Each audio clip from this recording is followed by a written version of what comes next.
সন্তান মায়ের জরায়ুতে আসার পূর্বে সে ছিল পিতার শুক্রকীট আর মায়ের ডিম্বাণু, অর্থাৎ স্পার্মটোজন এবং ওভাম, এই দুটি জিনিসের মধ্যে সে বিভক্ত ছিল।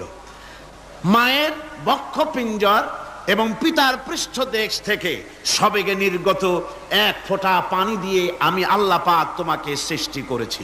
কোরআনে কারীম বলছে, হাল আতা আলাল ইনসানি হিনুম মিনাদ দাহরি লাম ইয়াকুন শাইআম মাযকুরা। মানুষের জীবনে কি এমন এক সময় এসেছিল না যখন সে উল্লেখযোগ্য বিষয় বস্তু হিসাবে পরিগণিত ছিল না? তোমার নাম ছিল না, পরিচয় ছিল না, কিছুই ছিল না, দুনিয়ার কেউ তোমাকে জানতো না, শুনতো না। আমি আল্লাহ পাক তোমাকে সৃষ্টি করেছি। তুমি কোত্থেকে এলে? কোরআনে কারীম থেকে তা জেনে নাও। আল্লাহ রাব্বুল আলামিন বলেন, ইন্না খালাকনাকুম মিন তুরাবিন সুম্মা মিন নুতফাতিন সুম্মা মিন আলাকাতিন সুম্মা মিন মুদগা।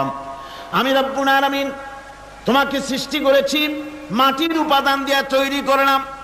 মা বাপের, পুরুষের স্পার্মটোজন আর মহিলাদের ওভাম দুটোতে মিলে মায়ের গর্ভের ভিতরে নাপাক পানি ফোঁটাকে জমাট রক্তে পরিণত করে দিলাম। এই জমাট রক্তকে গোশত বানালাম, কচি কচি হাড় দিয়ে একটা বডি, একটা স্ট্রাকচার তৈরি করলাম। তারপরে ফাকাসাউনাল ইযামা লাহমা, গোশত দিয়ে, রক দিয়ে, চামড়া দিয়ে সুন্দর করে ছাউনি দিয়া মায়ের গর্ভের ভিতরে আমি আল্লাহ রব্বুল আলামিন তোমাকে বানাইছি।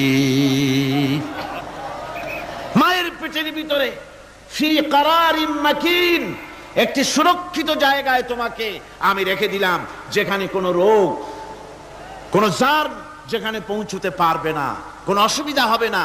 এমন একটা জায়গায়, এমন একটা ইন্টেনসিভ কেয়ার ইউনিটের ভিতরে রেখেছি। সুবহানাল্লাহ বিহামদিহি।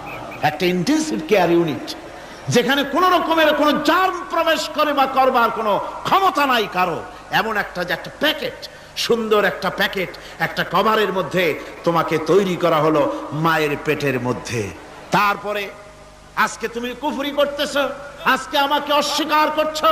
ওই গর্ভের ভেতরে আমি ইচ্ছে করলে রক্তের পিণ্ডের আকারে মায়ের গর্ভ থেকে আবর্ষণ করে দিতে পারতাম, দুনিয়ার মুখ দেখতে পারতে না। মায়ের পেটের ভেতর থেকে মরা সন্তান হিসাবে বের করে দিতে পারতাম, বিকলাঙ্গ করে বের করে দিতে পারতাম, পঙ্গু করে বের করতে পারতাম। পারতেন না?